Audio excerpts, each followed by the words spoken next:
The Messiah said, "When you come to know yourselves, then you will become known, and you will realize that it is you who are the sons of the living Father. But if you will not know yourselves, you dwell in poverty, and it is you who are that poverty." Mapagpalang araw po, banal na araw po sa ating lahat at higit sa lahat sa ating mahal na hari, aming Haring Opirio. Hiningi ko muna ng paumanhin ang mga hindi namin pagsunod sa pagkukulang namin. Patawarin niyo po kami, aming mahal na hari. Bigyan niyo po kami ako ng gusto ko pong gamitin yung katanungan niyo kanina po, ay yung pahayag niyo, how to become obedience. Mahal na hari, ano po ba ang nararapat naming gamitin na sandata o tools para sa gawain ito? Ano po ba ang may nasusulat po sa Proverb 9:10, the fear of Yahweh is the beginning of wisdom, and the knowledge of the Holy One is understanding. Yung takot po ang nasasabi po roon, at gusto ko pong banggitin din po yung kabila naman nun, yung love. Ano po ba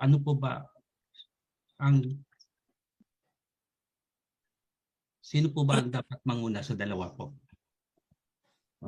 Yun lang po, mahal na rin. Okay. Yung sa love actually is righteousness, not love really.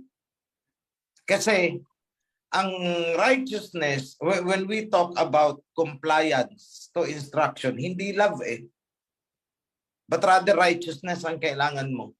Kasi may nasusulat din dyan sa Proverbs na love condones sin.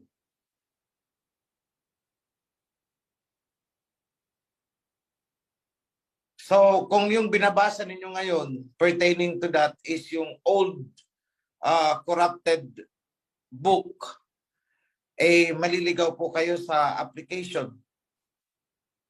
Pero sa corrected version natin, napakalinaw dun.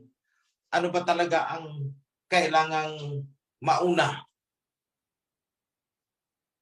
So, siguro kung maganda, I would expound on this. Kasi mahirap ipaunawa kung sa ganitong question and answer lang. Kailangan i-deliver ito. Ano ba itong love? Ano itong righteousness? Ano ba itong obedience? Ano ba itong sinasabi? The fear of Yahweh is the beginning of wisdom. Actually, not fear Submission is the term, not fear. Submission to Yahweh is the beginning of wisdom, hindi fear. If we submit, doon magsisimula ang dunong. It's not really fear. Marami dyan kasi na-paint ang ating Aba na napakalupit na Aba. That is how the book was translated. Parang walang awa, walang walang compassion. Patay kung patay ka. Pag nagalit, patayin kayong lahat. That is how it was painted. Unfair ang Yahweh. Tingnan mo, pinapatay ang mga Canaanites, pinapatay ganito hanggang mga anak, hanggang mga sanggol.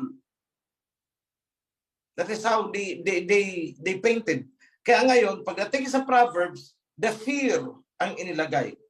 Then pagdating sa New Testament, ginawang love na. So you can see now the inconsistency. But actually, it's not the fear of Yahweh, but rather it is the submission to Yahweh. Ang pagpapasakop kay Yahweh is the beginning of wisdom.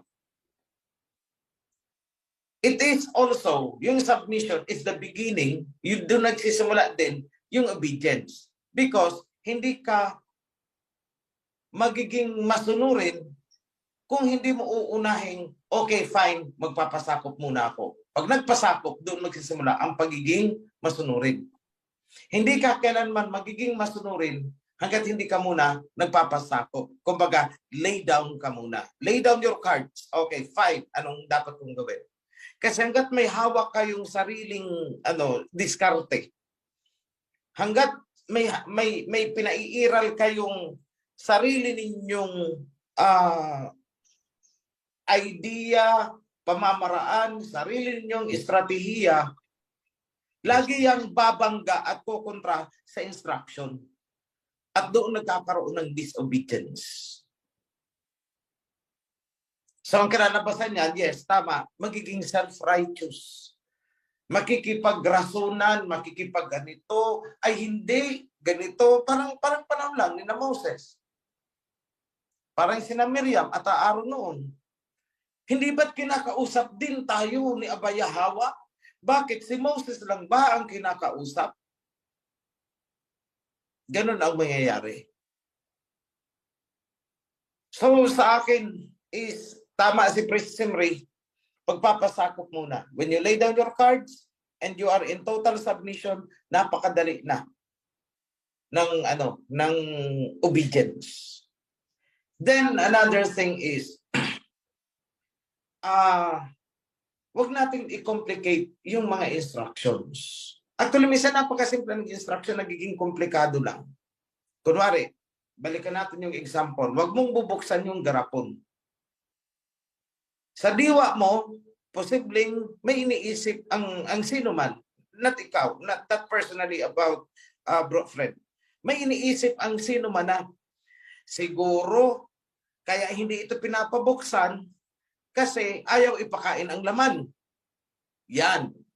Ikaw, yung taong yon ang nag-iisip, kuro-kuro niya yun.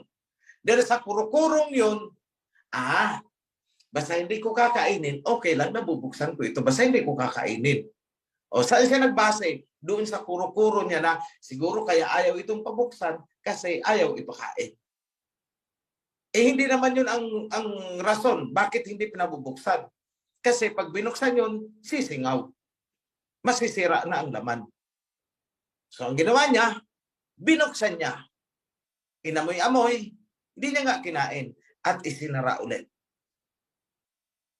Na-found out. Sinabi na sa'yo, wag mong bubuksan. Rarason. Hindi ko naman kinain . Bakit? Sinabi ko bang wag mong kainin? Ang sinabi ko is wag mong buksan. See? So saan naggaling yung notion na hindi naman kinain walang violation? Saan galing ang notion na yun? Sa sarili niyang kuro-kuro. Kinomplicate niya kasi ang instruction na wag mong buksan. Ang dating sa kanya is wag mong kainin. Magkaiba yun. So, ang nangyari, dahil binuksan niya, nasira ang laman. Kasi inisip niya, basta huwag kakainin. Binuksan niya. Tapos isinara niya, nakontaminate ang loob, napanis ang laman. See? Hindi ko naman kinain . Oo nga hindi mo kinain, pero binuksan mo. Kaya ayan, nasira, napanis, kasi binuksan mo. So, dyan tayo nagkakaroon ng problema. When we complicate a simple instruction, kapag naglalagay tayo ng sariling reasoning doon sa instruction, kagaya ng, yung ulitin ko ulit, huwag mong bubuksan. Nagkaroon ng reasoning kasi ayaw ipakain. Siya ang nag-isip nun. Binuksan kasi ang rason niya, basta hindi ko kakainin. Pwede kong buksan. Binuksan. Hindi naman kinain. Oo nga, hindi niya kinain. Hindi naman yung pagkain ng ipinagbawal . But rather, huwag mong bubuksan. So sa akin is, sa practical na pag-iisip, paano ba magiging obedient? Unang-una, huwag nating guluhin sa ating isipan ang isang simpleng instruction. Huwag natin lalagyan ng ibang kahulugan ang instruction. In fact, hindi natin dapat kalkalin ano ang rason, bakit hindi ito pinabubuksan. Pagkain ang laman . Kasi darating ka din doon sa notion na pinagkakaitan tayo. Tingnan mo, pinahawakan lang sa atin. Hindi naman pala ipapakain. Dumating ka sa punto na yun. ang reason naman pala kaya hindi binubuksan is emergency supply yan. May biglang dumating na bagyo. O sige, gamitin nyo yung yung naka-imbak dyan. Nung tiningnan, mga panis na. Hindi naman kinain, pero pinagbubuksan kasi. So, sino ang magsasuffer? Kayo din. Kasi, kagaya ng nasusulat sa Ecclesiastes, may mga tamang panahon para sa mga bagay-bagay. May mga tamang pamamaraan sa mga bagay-bagay. There is time for everything. At proper procedure for everything. Yan lang po. I hope na-enlighten ko yung katanungan in behalf. Alam ko naman, kaya ni-raise up niyo yung question is in behalf of everyone. Thank you, Bro Fred. Salamat po, aming mahalari. Salamat po aming kamahalan. Brother Fred, ngayon po, balikan natin si Sister Shirley ng Albay. Please unmute your microphone po. Sister Shirley, may katanungan po kayo. Mapagpalang araw po, aming kamahalan.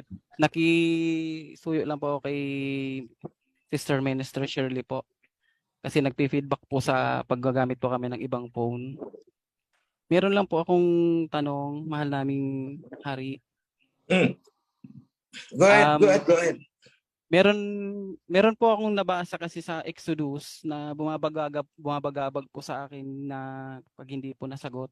Yung mga ginawa pong himala ni Moises bago po sila ilabas ng Abayahaw sa Ehipto, na pinatitigas po ng aba yung puso ng parao. Yun po. Mistranslation po ba yun? O ano po? Yung nakasulat po doon. Pati po nung naglakbay na po sila at nakarating na sila sa land of Canaan na pinatigas din po ng aba yung puso ng hari ng Amoryo. Tama po mag-translation yun? Tama. Tama po yun. So, anong bumabagabag sa iyo doon? Yun lang po kasi baka maling translation, baka yung kalaban ng aba yung nagpapatigas ng puso ng parao. Hindi. Si aba talaga. Alam mo kasi ganito yan eh. Ano ang gusto ng aba nung time na yun? Gusto niyang maipakilala ang sarili niya. Gusto niyang maipakilala ang kapangyarihan niya. Gusto niyang maipakilala ang pangalan niya and everything about him. Maipakilala niya sa Israelites. Kasi lagi niyang sinasabi na ako ang inyong alahayam. So paano siya paniniwalaan ng Israelites? Wala pa namang Bible ang mga Israelites noon eh. Paano siya paniniwalaan ng Israelites? Kailangang patunayan niya ang kanyang existence. Kailangang patunayan niya na siya talaga ang pinakamakapangyarihan sa lahat. In short, doon niya ginamit ang paraon. Kailangang maipakita sa Israelites na hey, inutusan ko ang paraon, nagpatigas. So pinatigas niya talaga para maipakita sa kawan na kaya niyang pukpukin ang paraon. Para ang Israelites makilala siya, ay oo nga, makapangyarihan nga ang aming alahayam. Yun ang purpose niya. Kaya pinatitigas. Bakit? Para makita ng mga Israelites na siya talaga ay almighty alahayam. Powerful alahayam. Kung hindi niya pinatigas, pinuntahan ni Moses, kukunin ko ng Israelites, sige, larga na kayo. Hindi na kilala ang alahayam na powerful. Hindi maniniwala ang mga Israelites. Ang iisipin patuloy ng Israelites, ang bait-bait ng paraon, tingnan mo, pinalaya na tayo. Si paraon pa ngayon ang pinupuri at hindi ang alahayam. Ganun ang kalalabasan nun. So you have to go back. Ano ang purpose ng alahayam? Bakit niya pinatigas? Parang ginawa niyang kontrabida si paraon para lumutang ang kanyang pagiging bida. para maintindihan ng Israelites kung anong kapangyarihan ng bida. Nakuha nyo? Yun ang purpose niya. To make himself known. So I hope that is clear. Nasagot ko ba ang tanong mo, kapatid? Apo, maraming salamat po, kamahalan. Ibalik ko na po sa aming CC yung Andiyan ba si Sister Shirley? Yes po, kamahalan.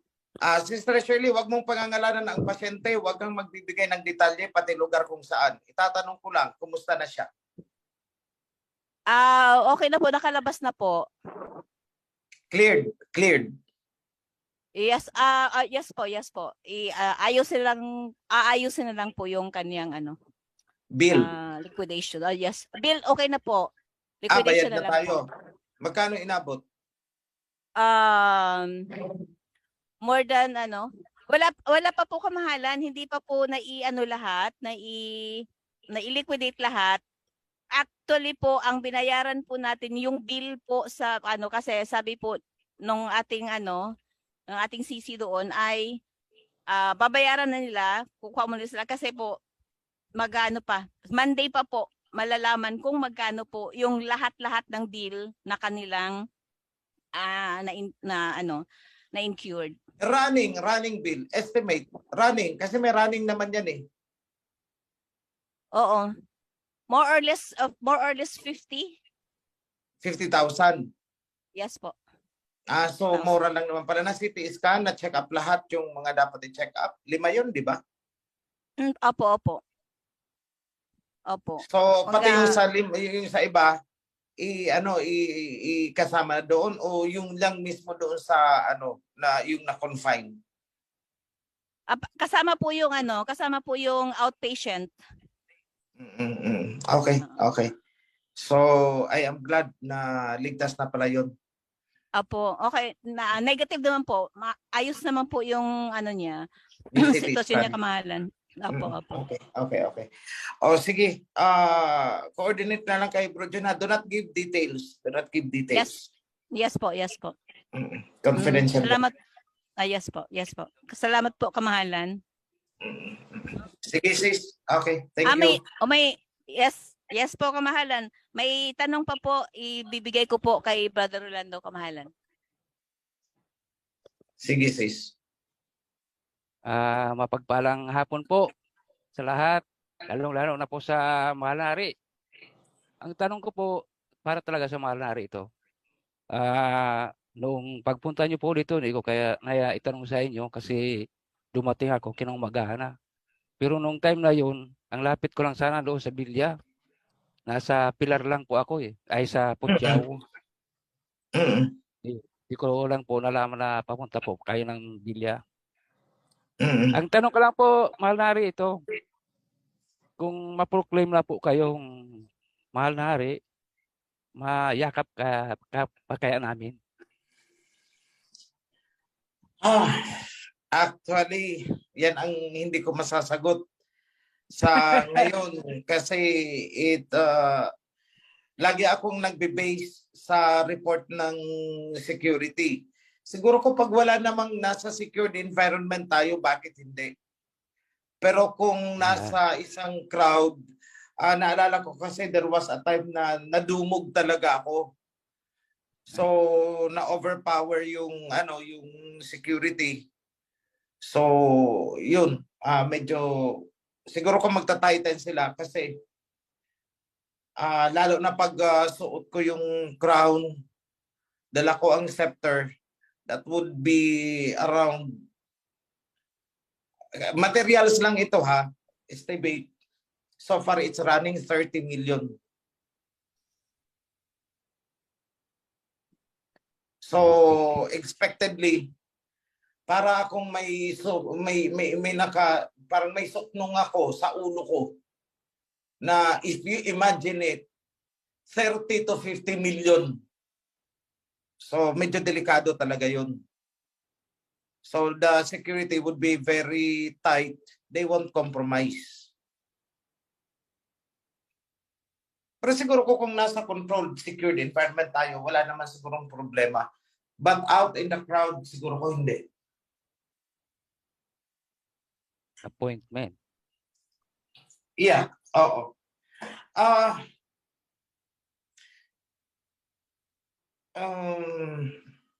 Paano ba? Sana mahal nari, pagbalik nyo dito. Actually, all my travels ay unannounced. Oo, lahat ng travels ko ay hindi announced yan kung kailan. Bigla na lang akong susulpot. So, gusto nyong matsyempuhan, halimbawa, Feast of Tabernacles, be there. Sabagay, madalas ko na rin kayo kumayakap, mahal nari. Diyan sa Mount Zion. Eda. Yan. Salamat po, mahal nari. So, pasensya na, hindi ko pa muna masagot yan, ha? Opo. Okay. Salamat po. Eda. Salamat po, kamahalan. Maraming salamat po sa ating mga moderators. Okay, maraming salamat po, kamahalan. Thank you din po, sis. Siguro last na ito, na-entertain natin na katanungan dito sa live. May katanungan dahil din po doon kanina sa sinabi po ninyo, mahal na Ari, na siyempre nandun po yung sagot sa covenant. Pero ngayon ang tanong po niya, paano po kung hindi nakadalo sa tabernacles or iba po pong mga feast dahil hindi po pinayagan ng amo? So, hindi nakadalo dahil sa hindi nga pinayagan. Tapos pag aalis, hindi na daw po makakabalik. Hindi na siya tatanggapin uli. So, nagkakasala po ba siya? Gustong-gusto niya, pero hindi naman siya hindi siya papayagan. Kung aalis naman siya, hindi naman po siya, wala na siyang babalikan. Nagkakasala po daw ba siya? Siguro ibang mga kapatiran dito, lalo na po yung mga OFW. Sa akin is nagkukulang. Sa aking pananaw yan, ha, nagkukulang siya. Dahil sa sitwasyon niya. So, I leave it up sa Aba kung ano ang discretion niya dyan sa bagay na yan. But we are doing our best for that as we grow. Yep. Time will come, we will create employment that could provide for the sufficient living ng ating mga lalo na mga professionals. Kagaya niyan, mga teachers. Time will come as we grow. We will put at our own school. O mga natin na doktor dyan. Time will come, we have a hospital. Hindi man siguro maging ganun kataas ang sweldo ninyo na kaya nating pantayan. Ang sabi natin, you are receiving 100,000 per month sa hospital na pinagtatrabaho. At least we can provide na sabi natin, yung 100,000 is napupunta doon sa panghulog mo sa lupa, panghulog mo sa sasakyan mo. Maybe we can do something na, sige, wag ka nang ito na ang lupa, tumira ka dyan. Okay. O yung bahay, sige, we could finance that, mapapatayuan ka, in such a way na maliit man ang maibigay natin. Sabi natin, we can only provide 50,000, at least wala ka naman ang iniintinding huhulugang lupa, kasi may lupa na binigay sa'yo, may bahay na sa'yo, you know, things like that. Yes po. But we are on that direction. We are on that direction na maging self-sufficient ang kingdom in such a way na yung mga kawan is hindi nila kailangang mangamuhan sa labas. So kung ikaw ay may skill sa farming, huwag ka na mag-empleyado dyan sa kung saan dyan na nirerendahan ka. So we will put up our own farm and you work there. Bakit ka nag-work? Para sa pamilya mo, para may bahay ka, pinang-uupa mo ng bahay, etc. O sige, lagyan ka namin ng bahay dyan. Kaya ka nag-work sa labas kasi mag-aaral yung anak mo. May sarili tayong school. Doon mo pag-aralin yung anak mo. Things like that. So, sa una talaga, we need to be, kailangan talaga natin yung kunting tiyaga. Hindi kunting tiyaga. Maraming tiyaga. At maraming sacrifice. Kasi Yahweh will provide, but we have to act. Nung ang Israelites ay inilabas sa Egypt, provide ng Aba ang land. But the Israelites should plant. Ganun din, walang pinagkaiba. After na nagtanim tayo, si Aba ang bahala. Sige, pagpapalain ko yan, pabubungahin ko yan ng hitik na hitik. In short, hindi natin dapat hintayin na, ay ako nagsako binanta, wow, malalaglag na lang ang isang sakong bigas mula sa langit. Lakabog. Gusto ko ng bahay, ay Aba, lumagabog, galing sa langit, yumanig pa sa lupa, lumagpak ang bahay. No, it's not that. It's not that. It's not that.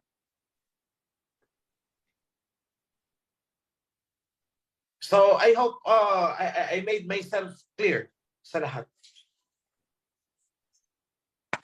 Maraming salamat po, mahal na hari. Salamat po ang kamahalan at may dalawang po tayong nakaraise hand. Ang oras po natin ganap ng alas 2:33 ng hapon. Bigyan po natin yung pagkakataon ng ating kapatid from Malaysia, Sister Jacqueline Chokpaloy. Please unmute your microphone.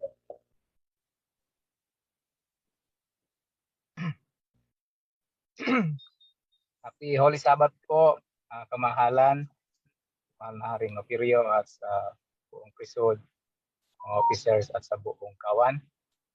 Parang kilala Hong Kong? Abo, si Brother Dan po ng Hong Kong po ito. Long time no see po, mahal na Hari. Sige bro. Wala po akong katanungan, mahal na Hari.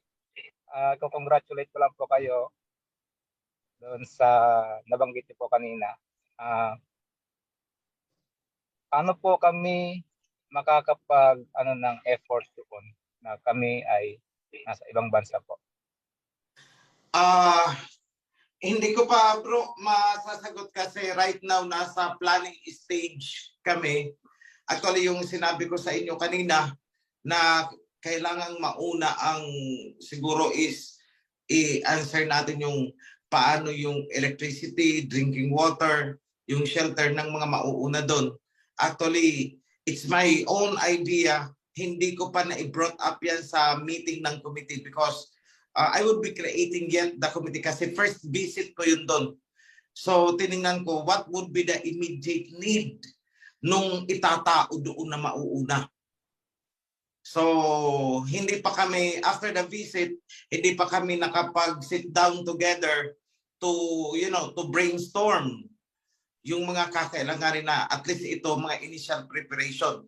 But I'm pretty sure na kung sino man ang ilalagay natin doon, kailangan may communication, may mode of communication kasi ang alam ko is walang umaabot na internet doon, walang signal. So it's either by two-way radio or something like that, paano ang relay.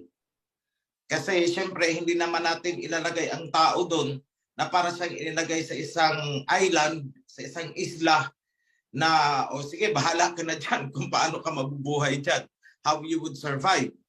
So sa atin is basically padadalhan natin yan ng pagkain na doon, may pagkain ka dyan, may provisions for drinking water kung uunahan natin ng water pump doon, and then communication, and in case of emergency paano ang rescue. Okay po. So I would involve and I would appreciate everyone's contribution in one way or another. Idea ba yan o ano? We will sit down. I would form a committee for that. Kasi hindi natin ito pwedeng iasa sa iisang tao or 5 tao because this is 100 plus hectares na kailangang pagplanuhang mabuti. But the good news is for the road provisions, I will just confirm this, parang may nag-commit na for the funding for 45 or 50 million initial para sa road works. Hindi man siguro sementado kagad, at least yung ano na, kayang lakarin, kayang daanan ng kalabaw na hindi sila ma-i-stack up. So, standby lang muna tayo mga kapatid. Thank you very much sa interest mo, bro, sa spirit of volunteerism.